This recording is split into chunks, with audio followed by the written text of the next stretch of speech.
Shall we wait for the participants to join? Sir?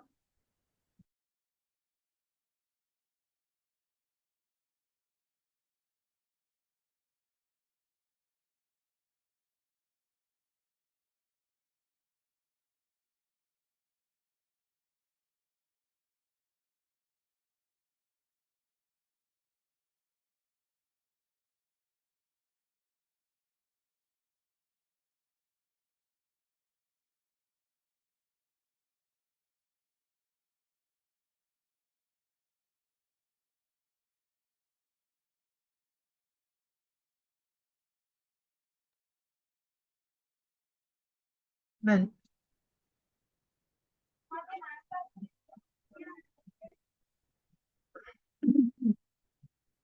good evening.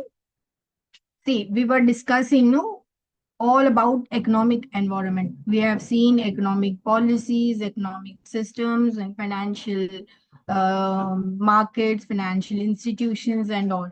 Now, today we shall see about government securities.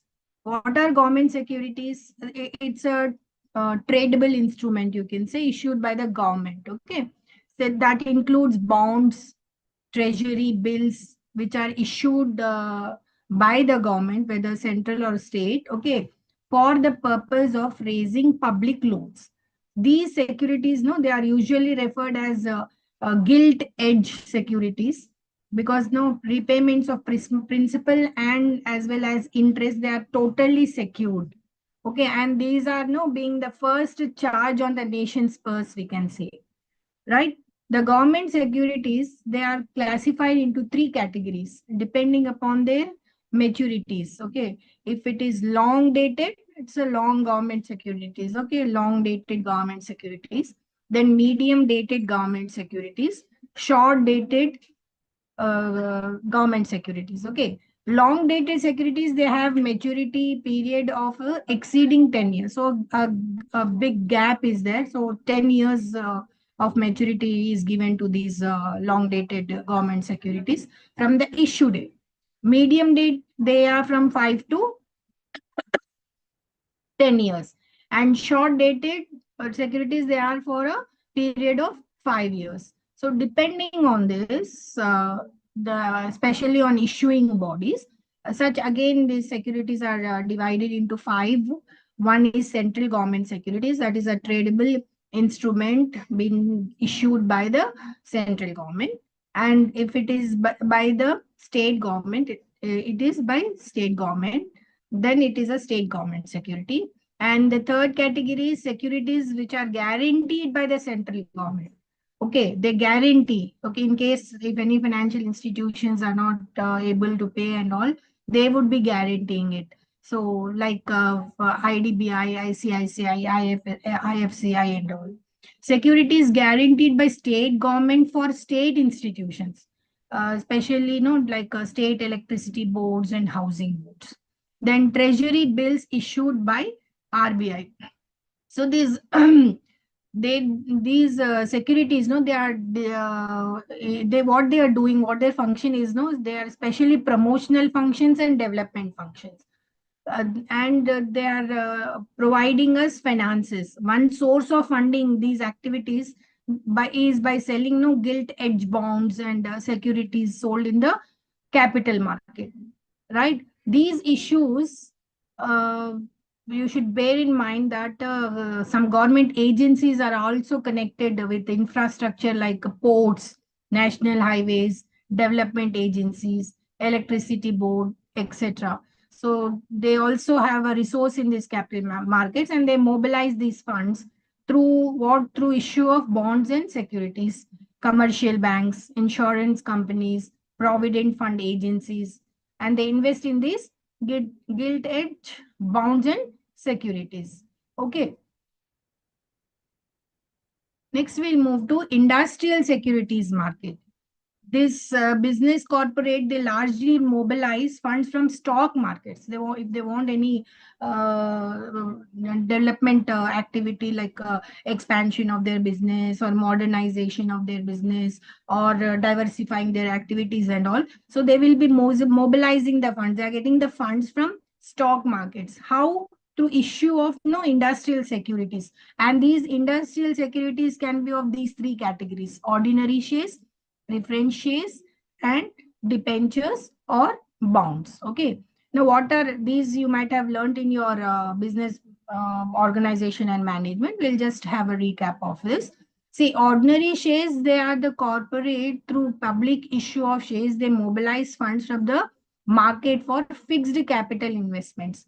These shares offer an opportunity to the people to invest their idle savings in the ownership of their shares. So, in other words, we call them as equity shareholders also. So it will be open to the public, and public would be investing in the shares of the company, yeah, if they call for, and thereby they mobilize funds for their development activities. Okay, these investments do not fetch any interest income but yield a return in the form of dividend income. So they are not giving any interest, whereas debentures, you get interest, but whereas shares and all, you will be getting dividends. Okay, this instrument is useful for companies as they are relieved of the interest burden. See, interest, they have to be paid regularly and specified percentage and all, but these dividends and all, it depends on the management policy of the company. Okay, so that's the reason that shares, not, they are the company is relieved of the burden of interest if they have to finance their activities through borrowed funds. Okay, whereas preference shares, see, unlike ordinary preference shares carry a fixed rate of return. See, equity shares, no fixed return of rate of return or dividend will not be there. It depends upon the profit earning of the company. But whereas preference, they have a fixed rate of return. Dividend would be fixed. The holders of preference shares, they are entitled to income after the claims of creditors of the company. So a preference is given to this. See, after giving away the amount to all the creditors, immediately ordinary equity shareholders, no, they won't get return, but whereas preference is given to preference shareholders.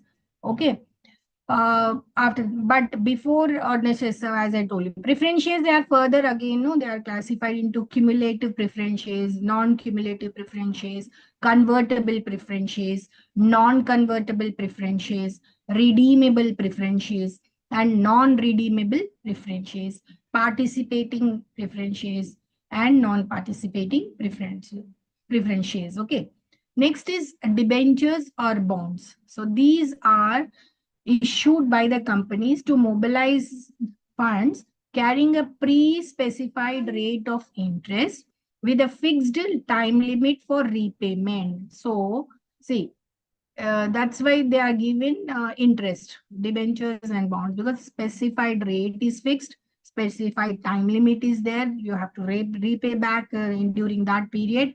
And this is how the company would be mobilizing funds. They ensure certainty. So risk is there to the company, but whoever the investors are in debenture holders, they have a certainty that fixed rate, fixed amount would be paid in this during up to this period. Okay, so certainty is there, and income security was also there. However, the marketability of these bonds and debentures, they depend on the financial solvency and reputation of the company issuing them. Okay. Yeah, if see, who would go for debentures, no issue of debentures and all when they are stable, no, when financially they are very strong, they are solvent, right? Much of the finances are there and they have a very good reputation, then only they will issue it. And even people who want to invest in debentures, they have faith in the company, and then they would take debentures from that company, isn't it? So there are different types of debentures, namely a registered debentures, bearer debentures, redeemable debentures, perpetual debentures, convertible debentures, debentures, non-convertible debentures, and partly convertible debentures. So like this, there are different type of debentures. Next we shall see, before that we'll see that how the development of financial institutions are there. There are various since independence. One is no IFCI, okay, Industrial Finance Corporation of India in 1948. They provide medium and long-term financial assistance to large-scale industrial undertakings. How? By granting loans, by giving them advances, sometimes guaranteeing, and sometimes no underwriting the issues of stocks, bonds, shares, like that. Okay, and they grant loans only to public limited companies and cooperatives. So this is one financial institution, IFCI of 1948. Then we have Industrial Credit and Investment Corporation of India, that is ICICI, established in 1955 with the whole objective of creating a development, especially to provide medium term and long term project financing to Indian private sector. Okay. These would be providing fixed capital loans to large and medium scale industries. This institution also guarantees, underwrites shares, underwrites bond debentures of private establishments. Okay. That's the reason that this ICICI has emerged as a major source of foreign currency loans to Indian industry. Right. Next, we have IDBI, Industrial Development Bank of India, established in 1964 by Industrial Development Bank of India Act. Okay, and this is no a wholly owned subsidiary of RBI.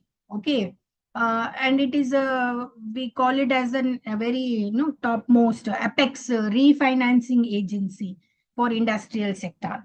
They provide direct financial assistance both no in rupees and in foreign currencies for uh, for projects which are for expansion, which are for modernization of the company, or for the diversification purposes. So if any company is asking for all these things, if they want to diversify their products and enter into a different sector and all, they would be providing much funds to them. They also provide indirect financial assistance, by way of refinancing of loans extended by state level financial institutions and also banks. By way of how they do this is by rediscounting bills of exchange, by sale of indigenous machinery on deferred payment basis. Okay, that's why this has emerged very as a very good financial institution since 2004 onwards. Then we have a Unit Trust of India, UTI, established in 1964. This is no, it's a vehicle for investment, we can call it, especially in the stock markets by a small and middle class people. Say if they have very limited savings, limited amount to invest, then they can take this what we call it some units, or can invest in stocks. Okay, so they pool small savings from middle and small scale income group people by selling units. Okay, in the and that amount would be again invested in stocks.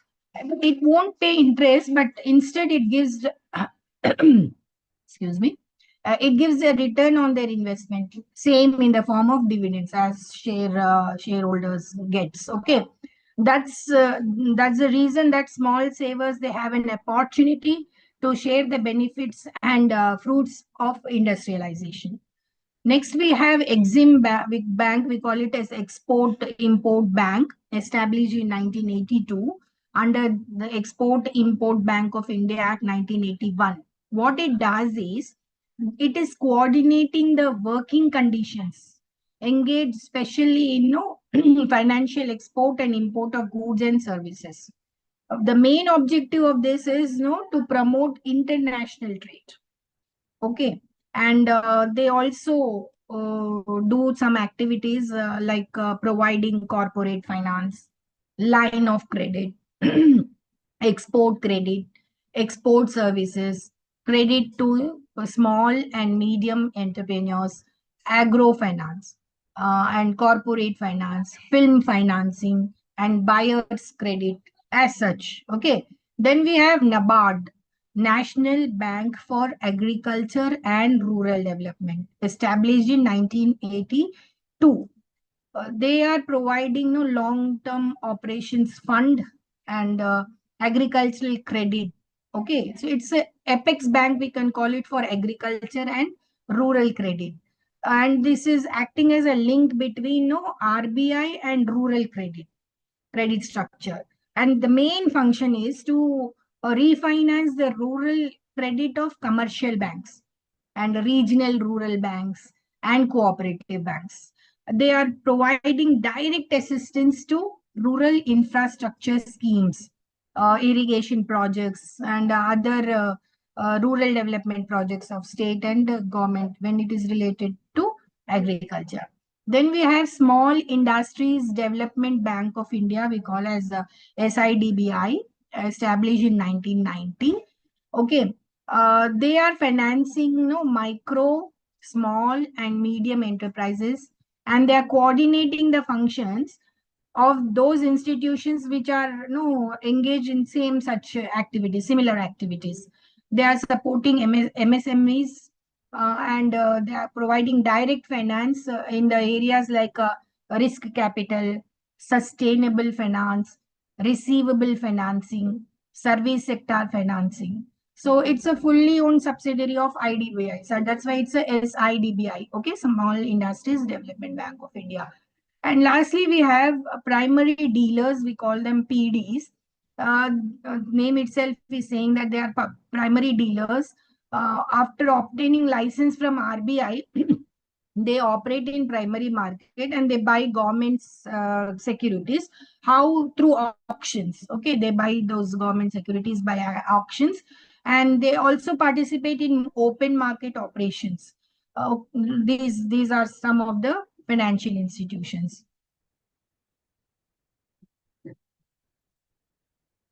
Okay. Yeah. Apart from that, no, we have financial intermediaries also. Insurance companies are there, like life insurance companies and non-life insurance companies. They are mobilizing funds, no, by selling insurance policies, and again that amount what they get, they are investing them in high income yielding assets in the capital markets. Likewise, we have mutual funds. They are what they are doing, they are satisfying the needs of individual investors.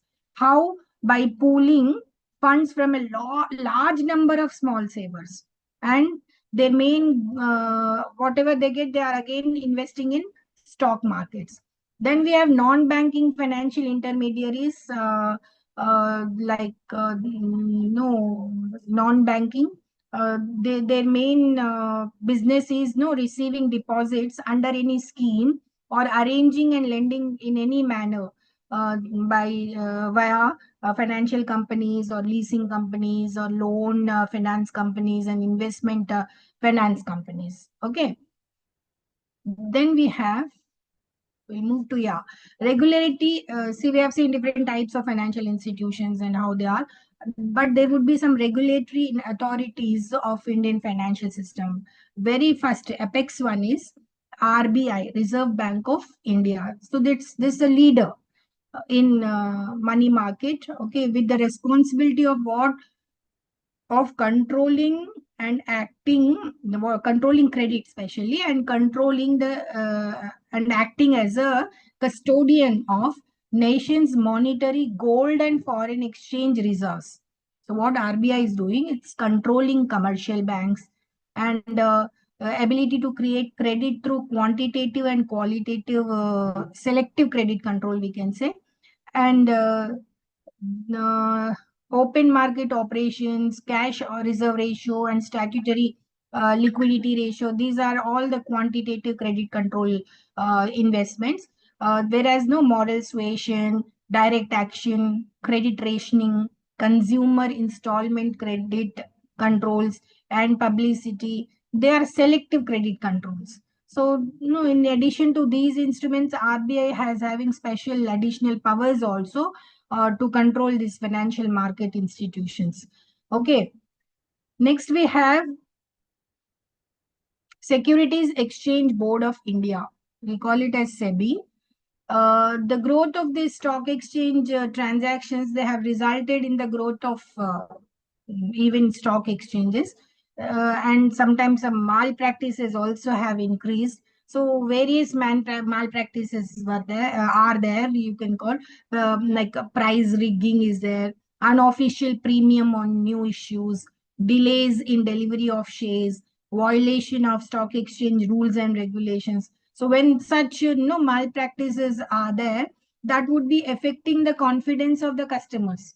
They don't invest in shares and stocks. No, as the best example is in Harshad Mehta's scam. If you remember, after that, no, many people stopped investing in shares and debentures and bonds.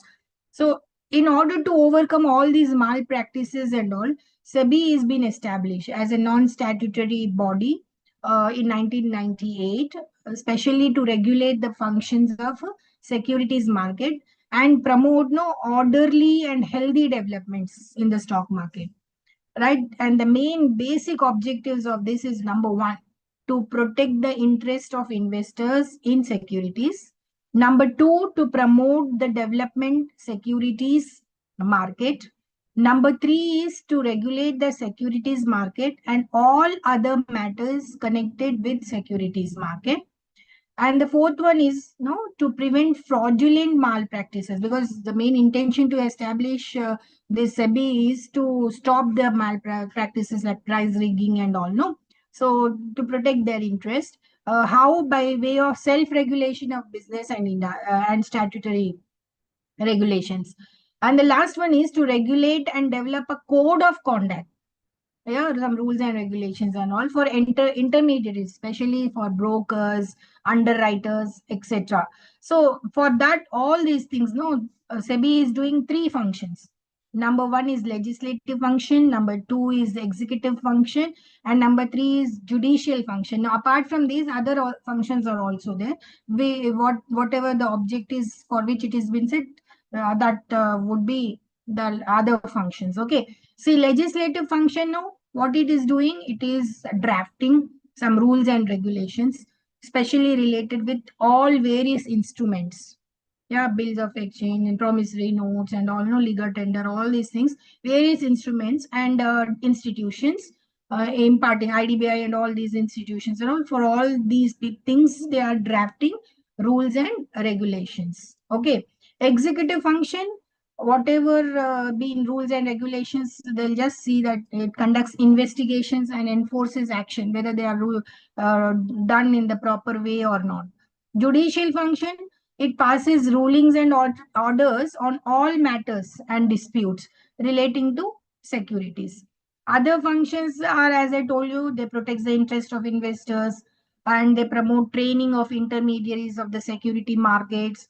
They frame rules and regulations to regulate intermediaries, no, such as merchant bankers, brokers, underwriters, yeah, registers, likewise. And then it also registers and regulates the working of mutual funds. Okay. Some of the powers of SEBI we can see is they are vested with powers to approve bylaws of stock exchanges and also order amendments by laws.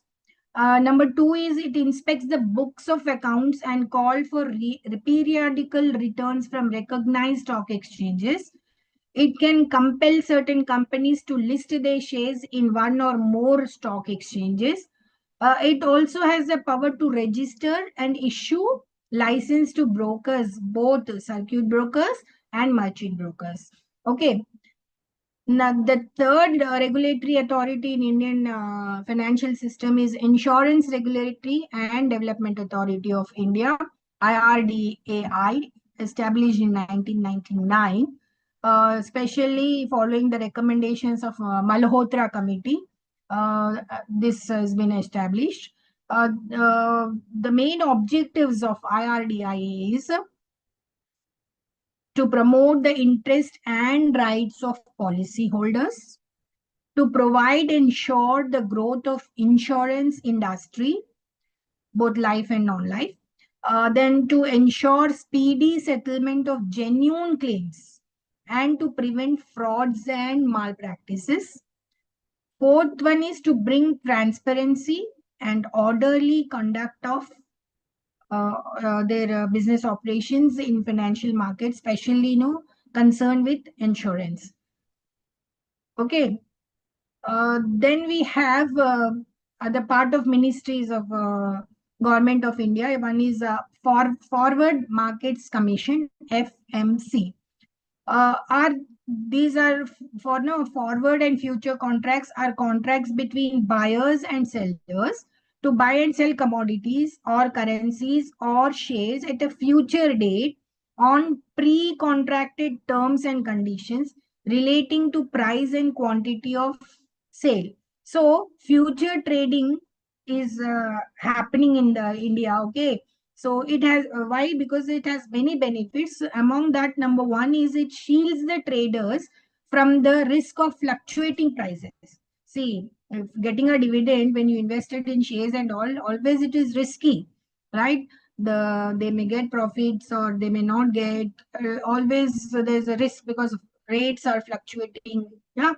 So, but here in future trading, they we can say avoids or minimizes the risk of fluctuating prices. Number two is it helps the farmers to plan their cropping pattern based on future prices. See, cropping pattern and that always depends on seasons, on rain, and all other things. Na? So the rates of seeds or the fertilizers, they may increase or they may go down, fluctuating. So therefore, based on future prices, a cropping pattern can be planned in a thorough manner, right? So the future trade in currency and stocks, they have taken care by RBI and SEBI, but the commodity trade is under the control of forward markets. Okay, so that's why Forward Markets Commission has been established in 1953. Okay, and it's a statutory body regulating and monitoring the activities of future trading in commodities market. It is under the Ministry of Food. In 2013, it has been transferred to Ministry of Finance, Department of Economic Affairs, Government of India in 2015. Okay, so it was merged with SEBI in 2015. The main objectives of this FMCs are Forward Market Commissions are number one, to regulate forward markets in commodities. Number two is to ensure financial market integrity, to protect the rights and interests of consumers. Okay, these are the main objectives. And the main functions of this FMCs are to advise central government in what? In matters relating to whether giving recognition or withdrawal of any association. Number two, to supervise and control forward markets. Number three is to collect information on conditions of trading of commodities. And number four is to make recommendations on measures to be taken to improve the organization and working of forward markets. Okay, so these are the main functions. The last one is the Pension Fund Regulatory and Development Authority, PFRDA. It's established in 2003 through a government order, and this is acting as a regulator for the pension sector. Those retired employees, no, based they get pensions, so they regulate this pension sector. The main functions of this PFRDA is to promote pension scheme in the country by fostering mandatory and voluntary pension schemes.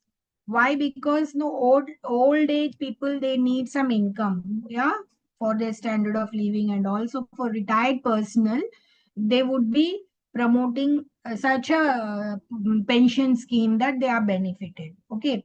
Number two is regulating the National Pension System, NPS.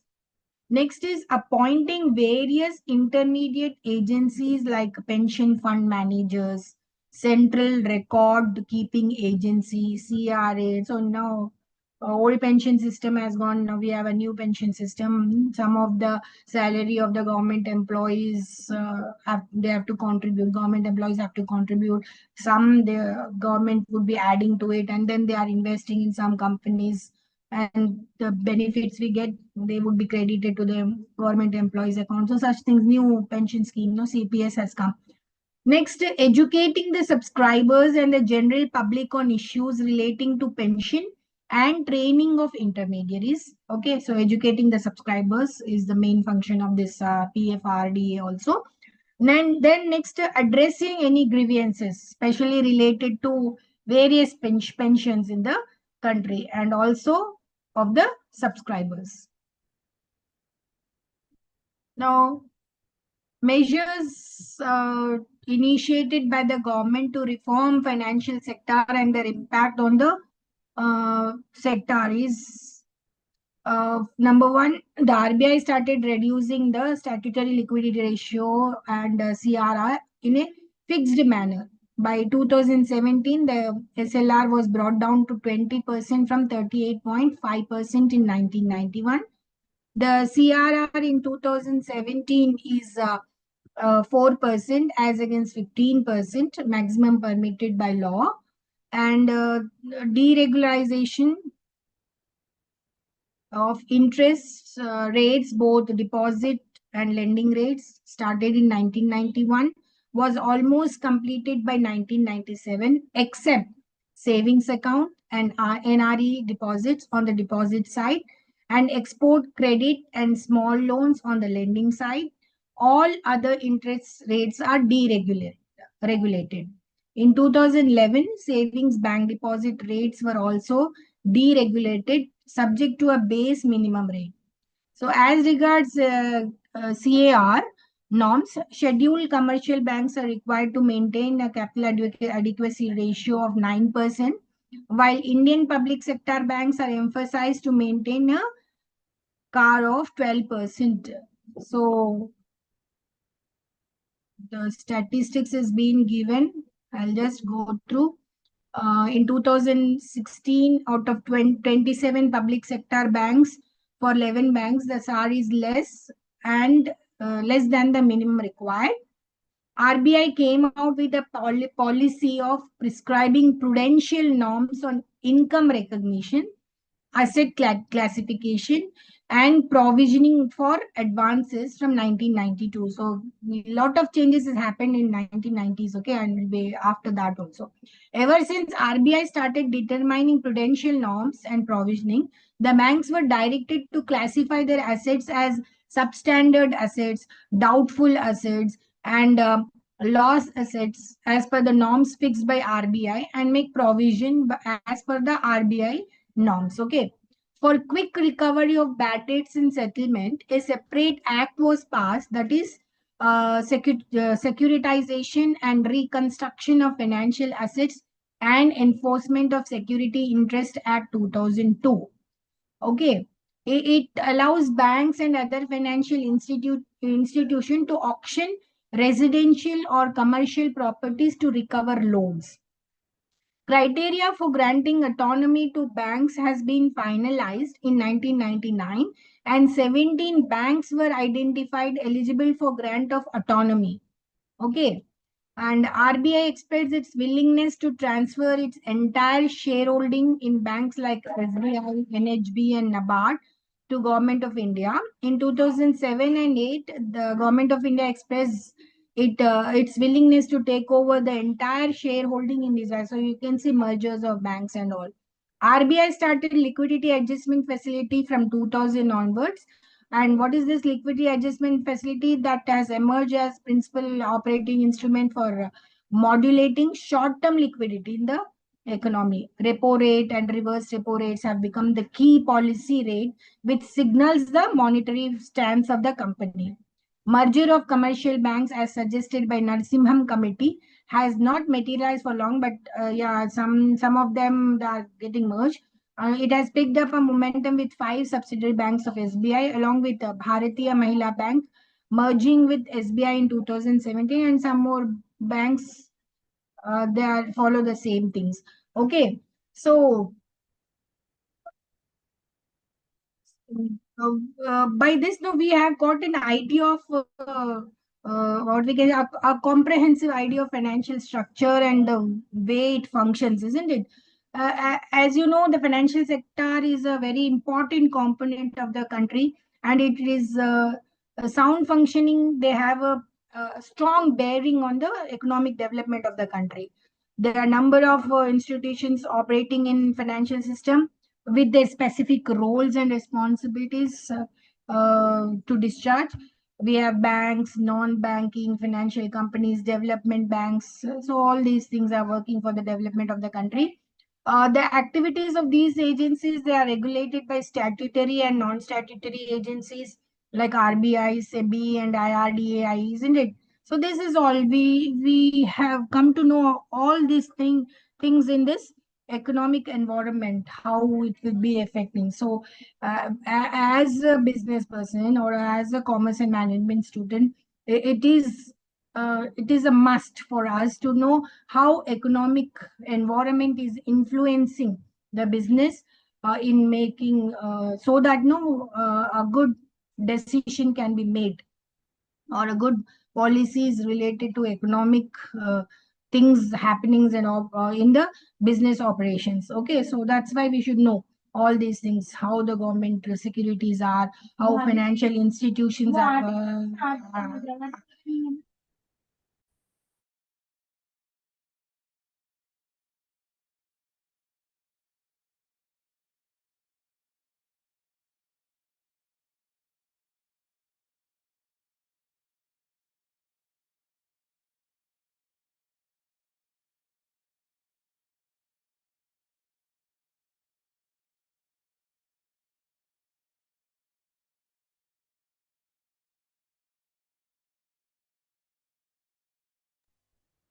so these are the things. So we'll now move to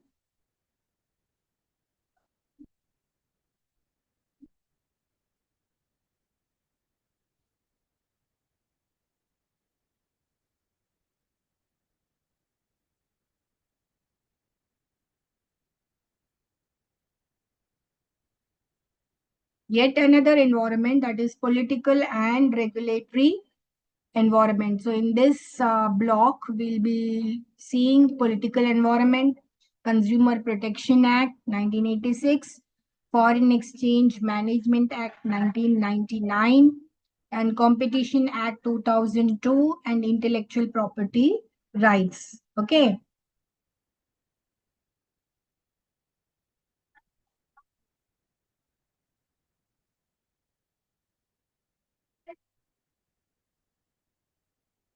See, the influence of political environment and regulatory environment on business nowadays has become enormous. A very big influence is there.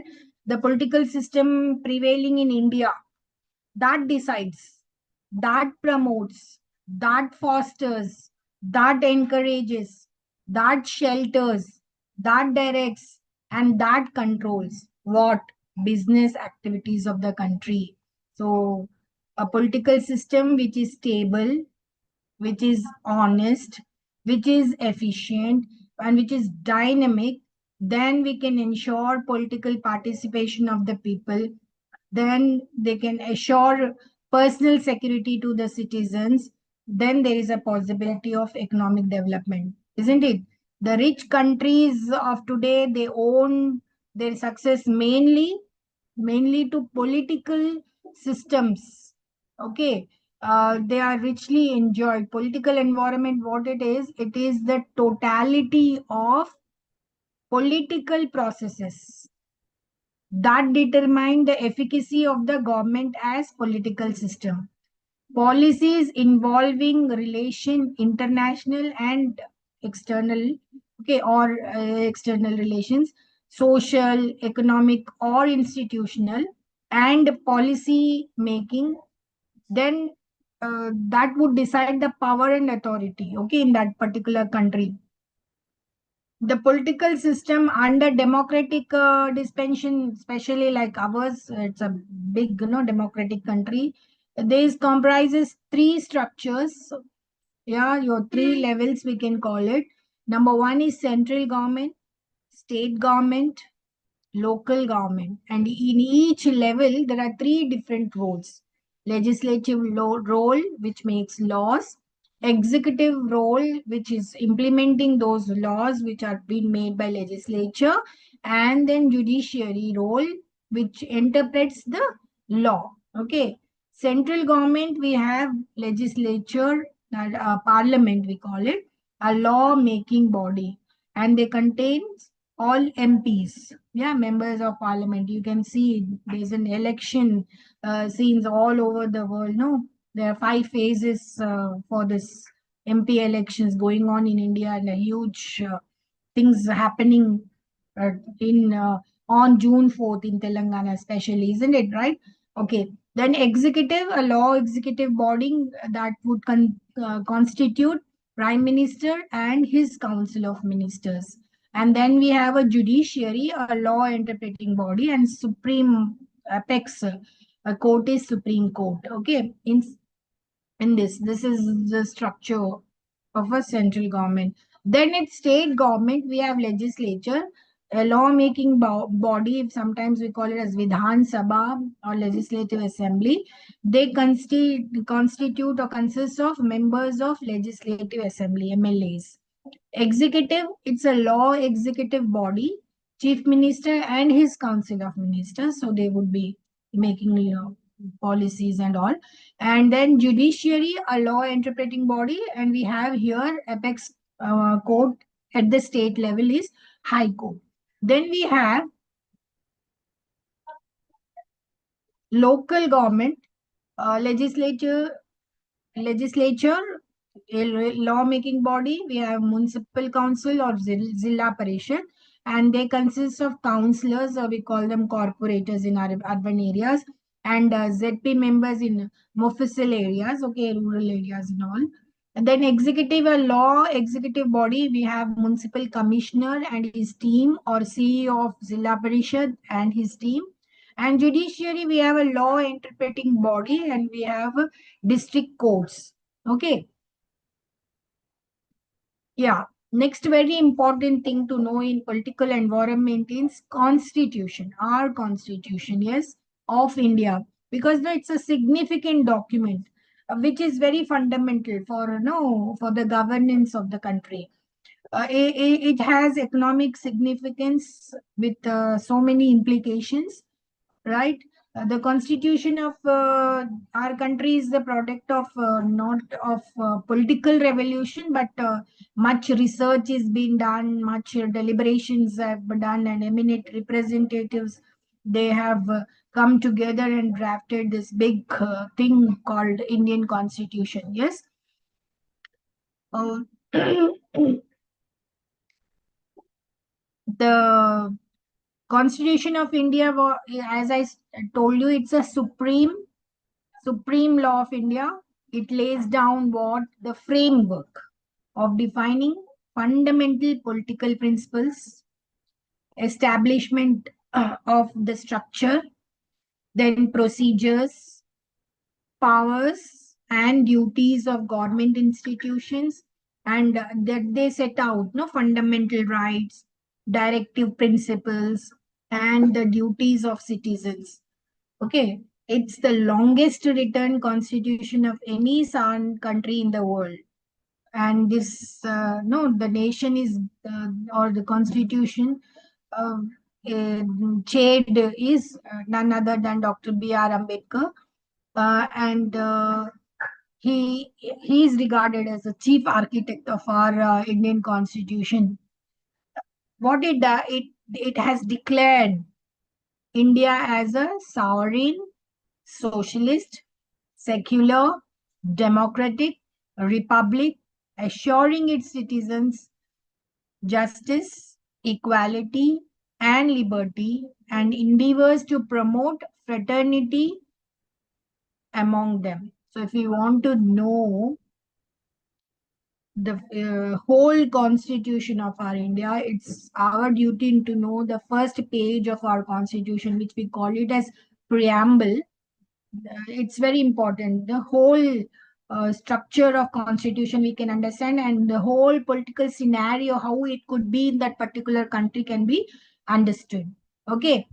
See, a preamble is an introductory and explanatory statement in a document that explains the document's purpose and underlying philosophy.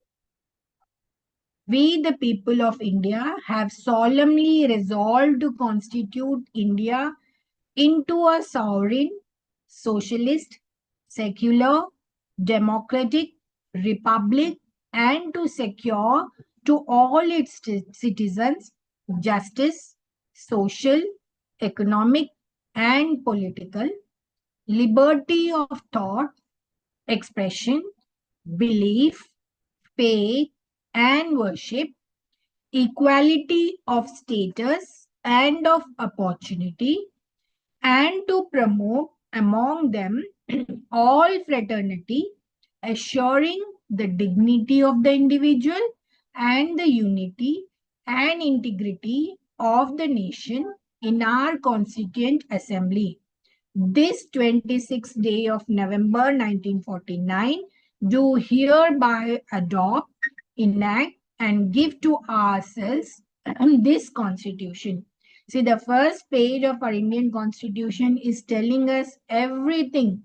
See, it's introductory as well as it's a self-explanatory. Also, we can say we are ourselves are saying that we are sovereign, socialist, and secular, democratic, and republic, and we are giving all our citizens equality, justice, yeah, socially, economically, and politically, and liberty to express, liberty to follow any religion, and equality of status, and all, isn't it?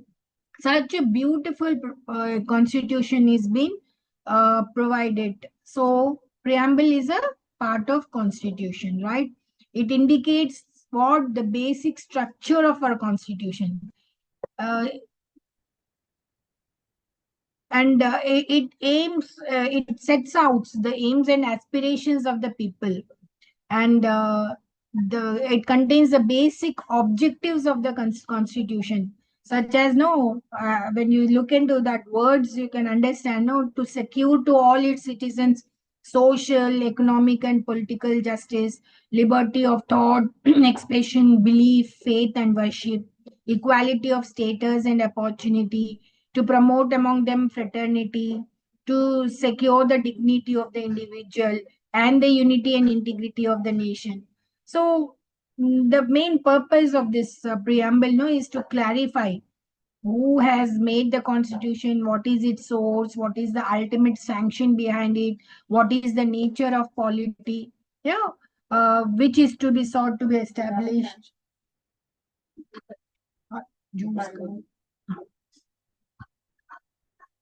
It provides an assurance of dignity of individual and ideals that a state should follow.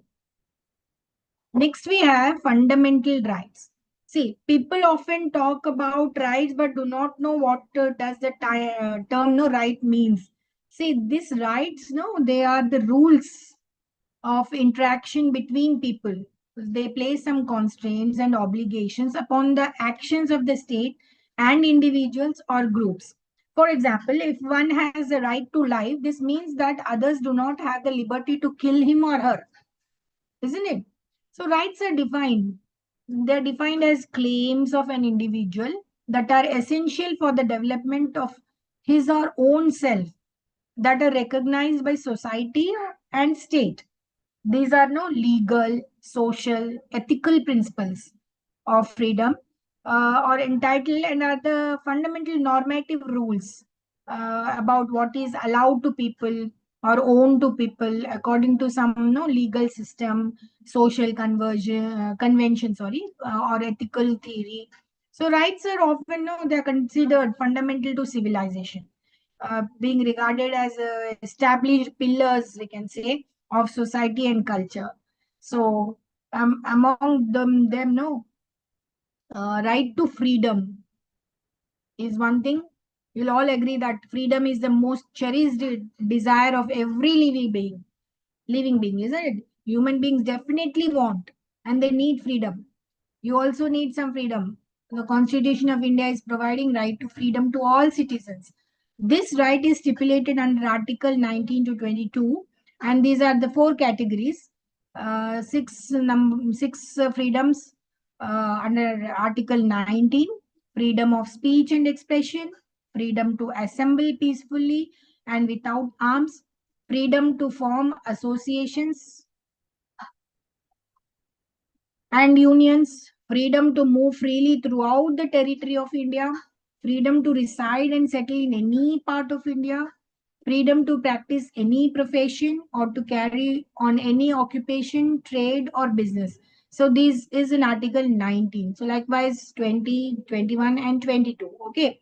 So in Article 19, most of you might have learned in your social textbooks during sixth class and seventh class. So freedom of speech, freedom of living peacefully, freedom to form associations, freedom to move freely, all these things, right?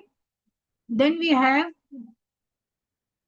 fundamental duties.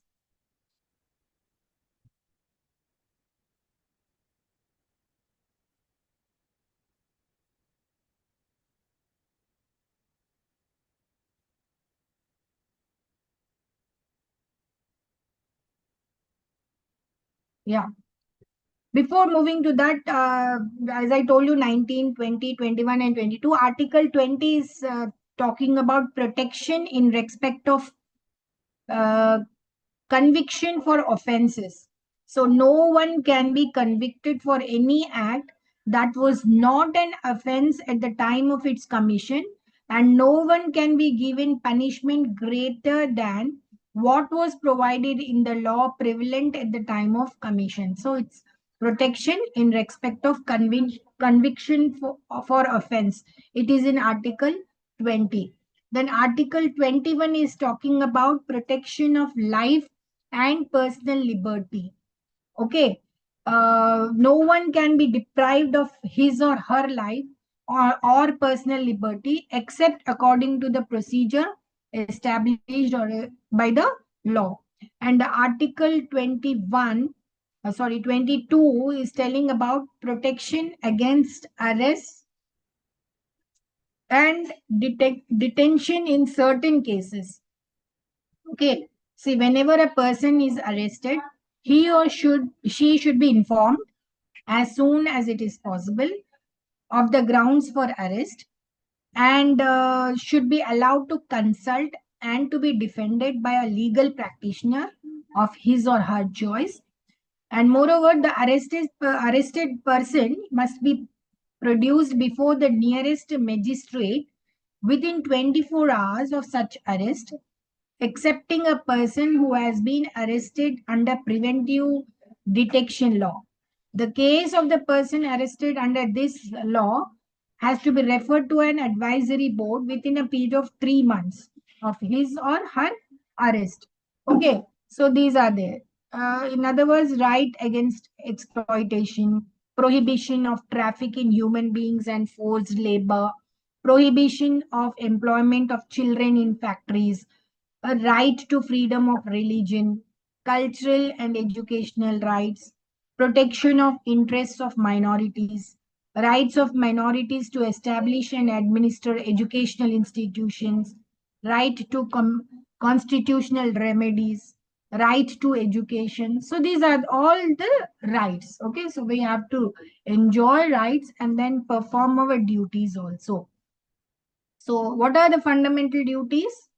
To abide by the constitution. So whatever constitution is saying, we have to obey. So abide by the constitution and respect its ideals and institutions, the national flag and national anthem.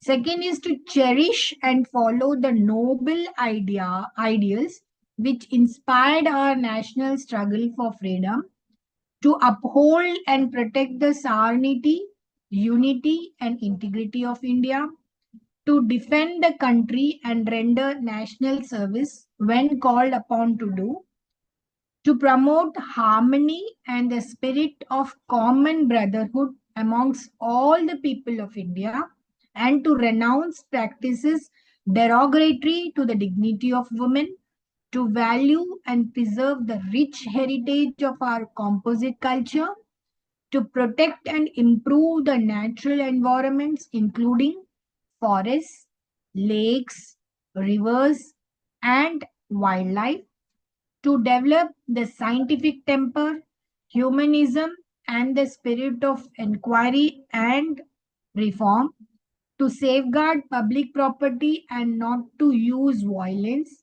and to serve towards excellence in all spheres of individual and collective activity. So besides this, a new duty also is added after the passage of Right to Education Act in 2009. A parent or guardian has to provide opportunities for the education of his child between the age of 6 and 14 years. So compulsory education system is to be provided. It's a fundamental duty to get the child educated. Okay, so these are the duties a citizen of India has to perform. But tell me frankly, are you going and saluting your national flag on national festivals like Independence Day and Republic Day? If not, start doing it. Yeah, when you are using your fundamental right, it's your duty to perform this fundamental duty also to salute your national flag. Okay, then directive principles of state policy. See, the directive principles we can classify into three broad ones: socialistic, Gandhian, and liberal intellectual. Okay. Socialistic directives, principle among this category of directives are: number one, securing welfare of the people. Article 38 is saying that, yeah, securing welfare. Second one is securing proper distribution of material resources of the community so as to best serve the common good, equal pay for equal work, protection of childhood and youth against exploitation. So the Article 39 is saying these are all social. That is keeping in view the what better can be done to a society. Okay, and society includes people living in that particular area, isn't it? Third is curing right to work, education. That is Article 41. And Article 42 is saying securing just and human conditions of work and maternity relief. So that means every kind, woman, child, and male, what can be done, what best can be done so that society develops. Okay, providing them in the form of ration and all the basic amenities, right? Water, electricity, all these things. And number two is Gandhian directives. They are spread over several arts. Principles among directives, they are to organize village panchayat, that is Article 40. So whatever small petty problems at village panchayat, they can get solved. Okay, so organizing village panchayat raj, then to secure living wage, decent standard of living, and to promote cottage industries. Yeah, so that no rural, as Gandhiji has said that